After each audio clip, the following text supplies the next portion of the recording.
After a beautiful hike up the mountains, you come to Bangai number 3, Jigenji. This is the third temple not listed in the 88, so it's outside the numbers of Bangai. It's an amazing temple and well worth the hike to come to. When you enter the compound, you come actually to the Daishido. So you're going to enter here and you come to the Daishido. And this is the Daishido. And there's a bathroom. And this appears to be the place where you can wash your hands here. There must be a place maybe up at the Hondo at the top. So this is the Daishido. And here is, there's a wonderful bell here as well. The Hondo, the main hall, is about a 10-minute walk up here. And while walking part of the way, I'll tell you the story about this temple. Oh, one more thing. There are a number of caves at the top that you can climb into, and I'll say more about that when I get up there. But to see if you can actually fit into the caves, you have to be actually kind of thin. Here is a testing stone to see if you will fit. So in terms of thinness, I actually can actually fit through, but I'm not sure about the height. So if you can fit through that, you can make it into the caves, and I'll say more about them at the top of the hill. How the 88 temples got chosen, it's kind of a little bit unclear, and I find that a number of the Bangai are actually really quite interesting temples, and a number of the 88 are just kind of your average local regional temple. And why this isn't included in the 88, don't know. According to legend, and just a reminder, I'm on my way up to the Hondo, walking that way. When Kobodaishi was 19, he came to this temple, and there had been a dragon that had been causing the local inhabitants a lot of troubles. So Kobodaishi began a series of esoteric prayers and ritual and conquered the dragon. He sealed the dragon into a cave and then carved a statue of the Canon Bosatsu, which serves as the main deity of this temple to this day. And one of the reasons I think some of these places the Bangai are worth coming to is just the spectacular views. When you come up from the Daishido, you come to a little parking lot, and because I was filming and not looking where I was going, I saw this cool building, and I started to walk up this path, and I didn't notice the sign that said, "The Hondo is not this way. You can't get to the main hall and the caves this way," which I thought you would because it looked like a parking lot in front of it, but you actually go straight, and there's actually writing on the ground about how to get there, but again, because I was filming, I completely missed it. This is a cool little structure to get about a half kilometer to get to the Hondo. It's actually a beautiful Saturday afternoon, so I think there are quite a few pilgrims out and about. I might see some up at the top today, unlike Bangai number 1 where there was nobody. So this is the path up to the Hondo. It's a surprisingly steep path to the top.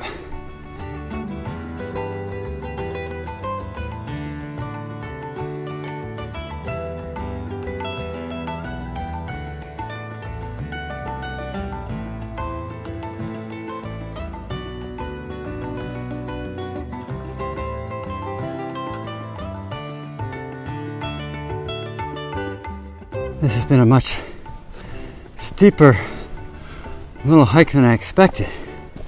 I thought it would be a little ambulatory hike up, but it is pretty steep. They say 10 minutes.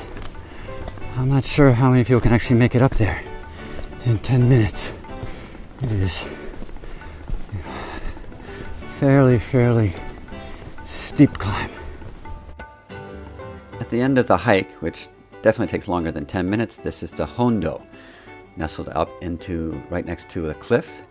Below the cliff is a hut where I believe you can change your clothes, or at least get out of your pilgrimage clothes, to go into the caves. There's also this hut here, which has little baskets, which I think you can also, I'm not sure if you remove your pilgrimage garb here or in the other hut. This looks more like a changing room. I don't know if it's by gender or what the difference is between the two. This one had some charcoal stoves burning, so it might be a place also to warm up.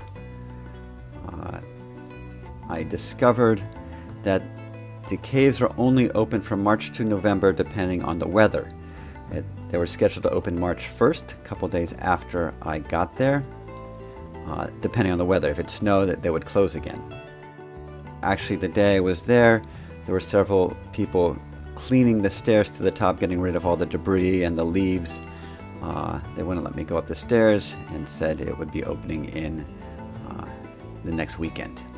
So somewhere on top of the stairs are caves about 100 meters in where Kobadaishi entombed a dragon, and various rites are performed there. You go in with a guide, apparently, who takes you in. Perhaps it's at a scheduled time.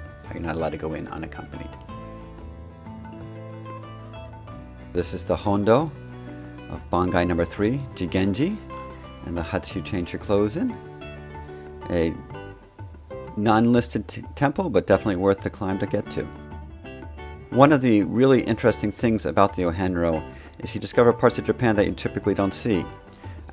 On the trail to the Jigenji is this chicken farm.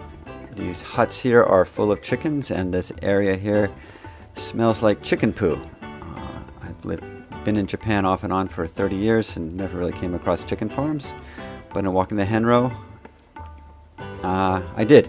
So if you choose to walk the Henro, you'll see a different side of Japan from the one you might typically see on a visit, or if you're living in Japan. You see both the beauty of Japan and some of the hidden aspects of Japan on the Ohenro.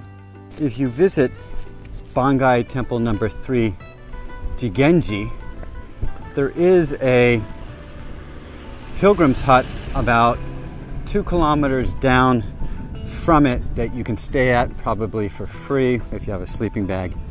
But I would highly recommend this. This is Furie no Sato Sakamoto, and it is a place about 5 kilometers from the temple, but on the way up to it.